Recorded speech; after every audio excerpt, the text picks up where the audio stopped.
usia korban paling kecil berapa sih korban kekerasan seksual di Indonesia? Yang paling muda bayi usia 7 bulan. Tapi kemudian data terbaru adalah bayi usia 2 minggu.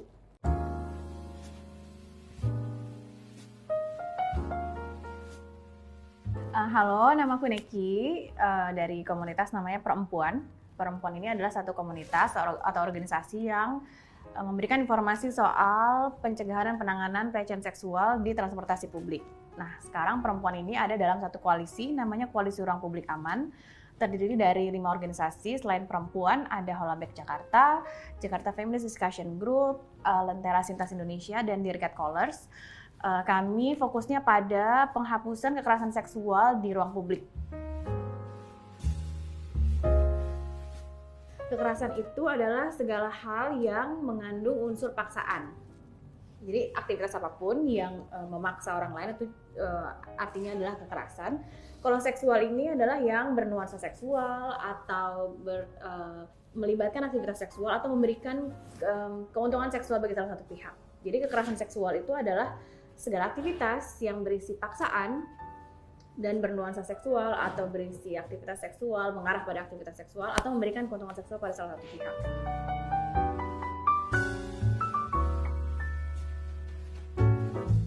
Menurutku karena sekarang orang udah berani, kalau dia cerita, tuh ada orang lain yang ngerespon, oh iya gue juga, gitu. Kalau dulu kan kayaknya belum zaman media sosial, orang nggak berani cerita karena nggak tahu nih ada orang lain juga nggak ya yang ngalamin kayak gini. Internet tuh somehow membantu di bagian yang itu. Ada beberapa karakter kekerasan seksual yang beda dengan kekerasan yang lain. Yang pertama, kekerasan seksual itu efeknya paling besar dalam kehidupan individu, tapi paling sulit dibuktikan. Itu yang pertama, karena seringkali dianggap nggak bisa dibuktikan atau nggak punya cukup bukti. Yang kedua adalah seringkali dianggap, karena nggak ada cukup bukti itu, dianggap, oh ini laporan palsu nih, false accusation, lo pencemaran nama baik nih. Terus hal lain lagi adalah korban kekerasan seksual itu juga kalau dia melawan atau membela diri saat mengalami kekerasan seksual, bukti perlawanan dirinya bisa dilaporkan balik sebagai bentuk kekerasan fisik. Dan yang terakhir ada yang namanya victim blaming. Kalau kita ngelapor, di polisinya aja disalahin. Teman gue pernah nih suatu saat ngalamin turun dari bis di halte, terus papasan sama eksibisionis yang menunjukkan kelaminnya. Lapor dong dia ke kantor polisi terdekat. Terus jawabannya cuma satu, mbaknya mungkin terlalu cantik. Yang kedua, siapa suruh keluar malam-malam. Jadi orang sangat takut. Itulah sebabnya kenapa belakangan ini daripada ngelapor secara hukum, orang lebih seneng spill the case online, make it viral, karena itu jadi lebih bisa dapat banyak dukungan dari orang-orang, dan dengan itu dia jadi lebih bisa maju. Walaupun spill the case juga punya kerentanan tersendiri gitu, dia bisa kena UITE misalnya.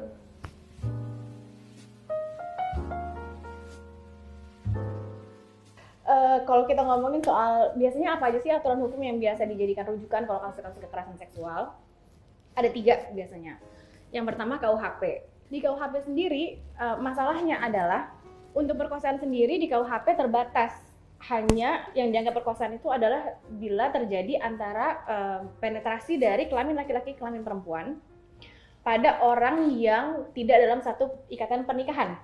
Yang kedua yang biasa dirujuk adalah UU KDRT, kekerasan dalam rumah tangga. Ini membantu bagi orang-orang yang ada dalam institusi pernikahan, tapi buat kasus-kasus kekerasan dalam relasi di luar pernikahan, itu nggak bisa dilaporkan. Jadi kalau kekerasan dalam pacaran misalnya, itu nggak bisa dilaporkan karena lu harus menikah dulu nih untuk bisa diproses dengan undang-undang ini gitu. Padahal sekarang kan ada begitu banyak dating violence gitu kan. Terus yang ketiga adalah yang biasa dipakai adalah undang-undang perlindungan anak. Ini hanya bisa digunakan untuk kasus kekerasan seksual yang melibatkan korban anak gitu. Itu bisa berat dengan undang-undang perlindungan anak, tapi itu rentangnya cuma dari 18 tahun ke bawah. RUPKS itu memberikan banyak harapan, terutama bagi memberikan keadilan bagi korban. Kenapa? Karena RUPKS itu semangatnya adalah untuk korban. Kalau selama ini kan dari berbagai macam proses hukum itu seringkali orientasinya adalah menghukum pelaku. tapi kita kurang berorientasi pada ya udah ngebantuin korbannya aja dulu, karena menghukum pelaku tidak kemudian menjadikan situasi korbannya jadi lebih baik kan. Itu adalah dua hal yang terpisah yang perlu dilakukan secara simultan gitu. Nah seringkali sekarang kalau aturan hukum kan kita kayak penjarain pelaku gitu. Ya tapi kalau misalnya pelakunya ada 5, apakah memenjarakan 5 orang ini memberikan keadilan 5 kali bagi korban? Kan enggak. Terus hal lain lagi juga kenapa RUPKS ini jadi penting adalah karena di RUPKS ini juga memastikan dalam setiap prosesnya korban ini didampingi. Selama ini kan udahlah kekerasan seksual tadi prosesnya ribet, disalahin mulu dan nggak ada pendampingan. Kebayang nggak sih kalau mesti datang sendiri ke kantor polisi, bikin berita acara, nggak ada yang dampingin, ditanyanya kayak gitu. Nah, si RUPKS ini menjamin adanya pendampingan, bahkan sampai ada upaya pencegahan sampai pemulihan korban. Dan hal lain lagi yang juga istimewa dari RUPKS ini adalah adanya rehabilitasi bukan hanya korban tapi juga pelaku, supaya pelakunya ini kalau nanti keluar dari masa penghukumannya nggak jadi pelaku lagi.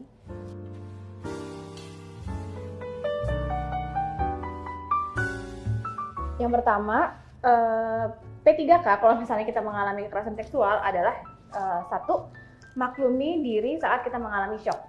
Situasi itu namanya tonic mobility. Tonic mobility ini adalah respon tubuh secara alami yang merespon situasi yang begitu traumatik dan begitu shocking dengan freeze, diam aja gitu. Nah, tonic mobility ini adalah konsep yang nggak dipahami oleh banyak orang, sehingga kalau ada orang melaporkan, ih gue mengalami kekerasan seksual, responnya biasanya kenapa nggak lari, kenapa nggak teriak, kenapa diam aja. Yang kedua, segera tinggalkan lokasi, cari lokasi yang terang dan ramai. Jadi kalau misalnya kita lagi naik KRL, stasiunnya masih 5 stasiun lagi nih, tapi gue mengalami pelecehan, turun aja dulu gitu. Yang ketiga, segera hubungi orang dewasa yang kita percayai untuk menceritakan apa yang terjadi sama kita. Dan yang keempat, ini optional sih, simpan semua bukti dari kekerasan seksual yang terjadi gitu. Nah kalau orang lain yang mengalami, apa sih yang bisa kita lakukan? Kita bisa memilih either kita mau mengintervensi korban atau mengintervensi pelaku.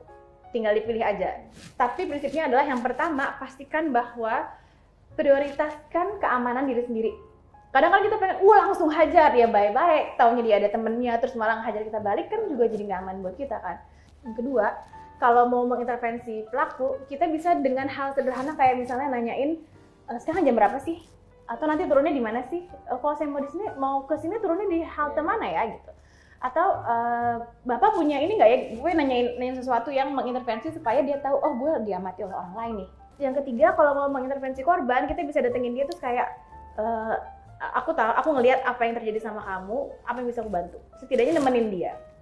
Gitu aja, hal sederhana adalah dengan ngebantuin kayak gitu aja, nggak harus langsung dilawan kok. Yang paling penting adalah menghentikan si terjadinya si pelecehan yang terjadi itu gitu.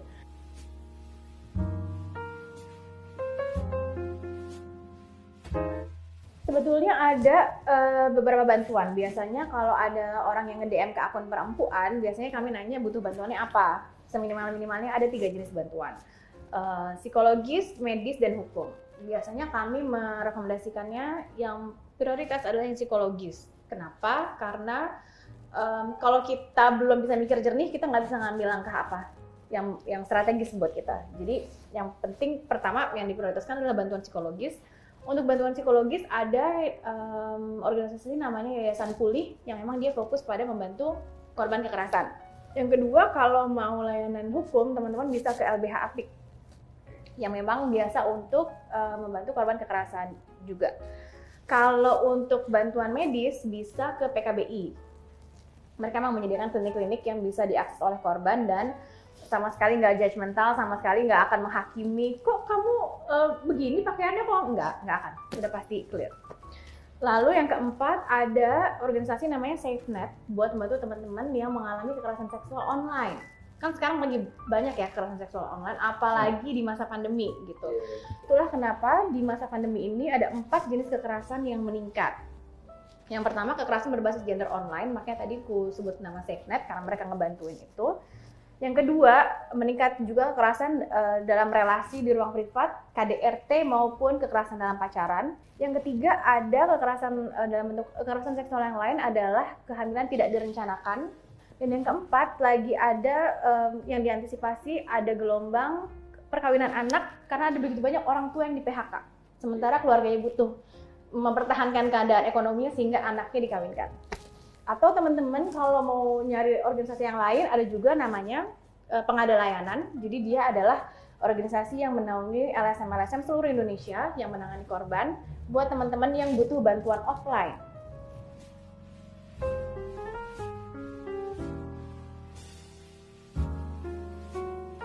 LBH Apik mengumpulkan data-data kekerasan setidaknya yang terjadi di masa sebulan awal pandemi, Maret ke April. Hanya dalam 1 bulan saja terjadi 97 kasus yang dilaporkan. Itu yang dilaporkan. Jadi bayangkan dalam waktu 30 hari yang terlaporkan 97.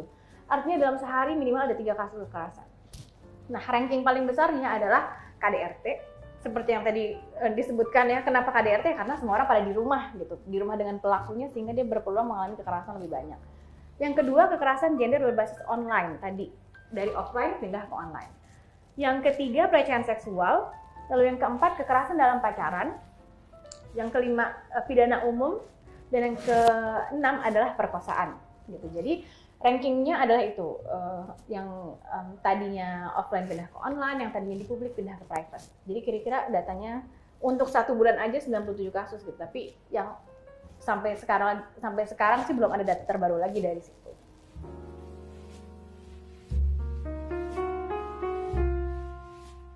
Jadi mitos dan fakta ini merujuk pada hasil survei yang dibuat oleh Koalisi Ruang Publik Aman tadi, di mana perempuan ada di situ.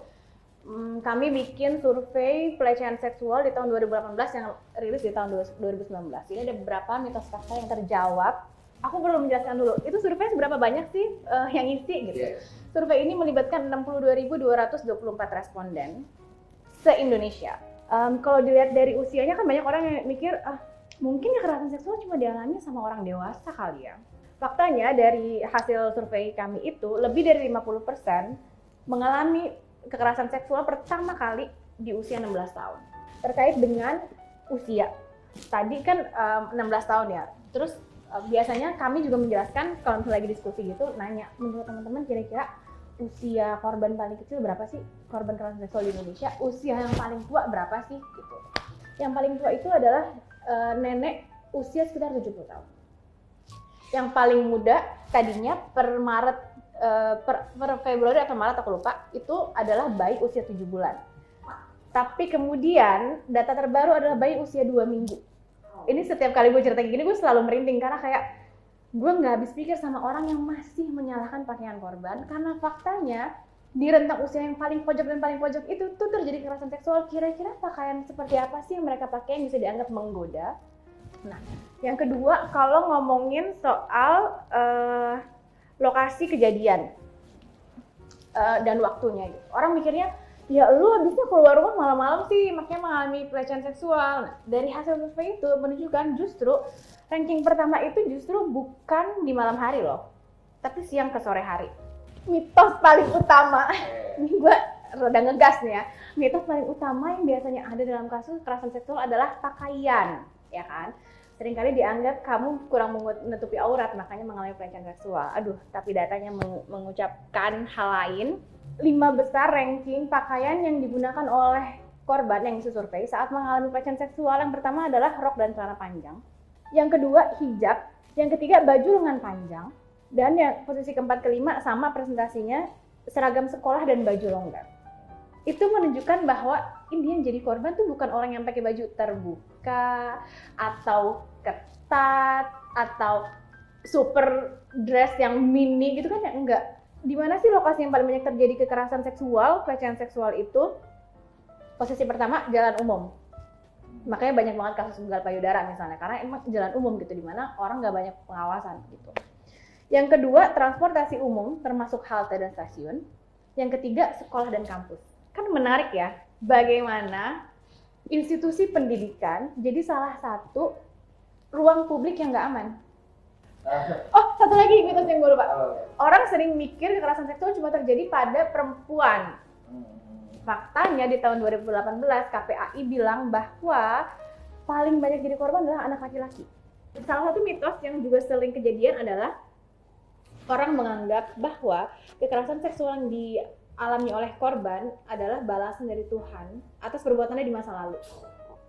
Gue benar-benar pernah dengar orang ngomong kayak gitu loh. Can you imagine like no it's not. Jadi jangan, kadang ada orang yang bilang ya udahlah kekerasan seksual itu adalah takdir yang mesti lo terima. Enggak gitu ya. Emangnya lu kalau kerampokan lu cuma terima aja. Lu lapor kan?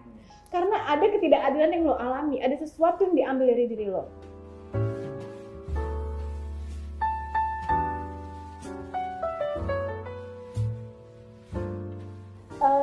Pertama, teman-teman bisa cari hashtag gerak bersama.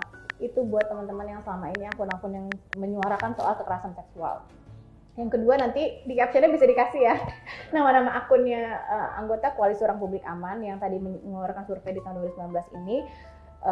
Jadi teman-teman bisa lihat postingan dari situ. Nanti teman-teman juga bisa lihat akun-akun lain yang selama ini menyuarakan soal kekerasan seksual, dan teman-teman bisa melaporkan secara online lewat DM. So you don't have to come to their offices, you can just send your message through DMs supaya nggak usah juga keluar di masa pandemi gitu.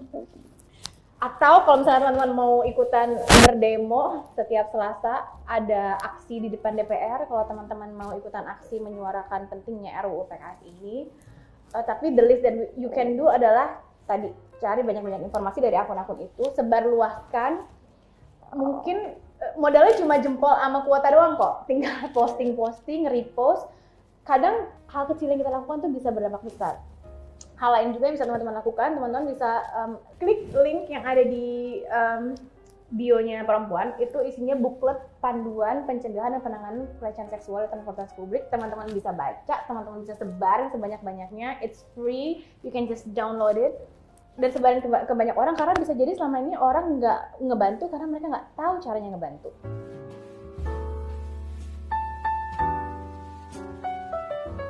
Itu agak susah sih sebenarnya.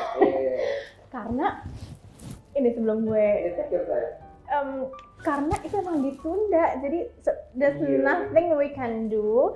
Yang bisa kita lakukan adalah justru sambil menunggu itu disahkan, kita menyuarakan sendiri gitu. Jadi menyuarakan kasus-kasus misalnya, atau kalau hal sederhana kayak misalnya, Kak, ini ada pelecehan seksual nih gitu. Sekarang alhamdulillah ya, orang udah mulai banyak nih awareness-nya soal kalau misalnya ada akun-akun yang seksis, melecehkan secara seksual, mereka biasanya nge-tag kami ini untuk bilang, Kak, ini ada akun ini. Minimalnya kita report deh akun-akun kayak gitu, supaya kita menciptakan ruang online yang aman. Bebas dari kekerasan seksual, itu aja udah sangat membantu gitu. Kalau ada orang yang bilang, jangan bikin ramai deh, kasihan nama baik pelaku. Nama baik pelaku rusak karena kelakuannya, bukan karena laporan korban. So, jangan berhenti melaporkan kasus yang terjadi. Kamu berhak mendapatkan keadilan. Kamu gak sendirian. Bagi siapapun yang mengalami kekerasan seksual, yakinlah bahwa kamu gak sendirian. Kami percaya cerita kamu, kami percaya emosi kamu, kami percaya pengalaman yang kamu lakukan. Terlepas dari orang gak percaya sama itu, kami percaya sama kamu. Kami akan mendukung kamu gak sendirian. Mari kita proses sama-sama. Mari gerak bersama menghentikan dan menghapuskan kekerasan seksual. You are not alone and we are with you.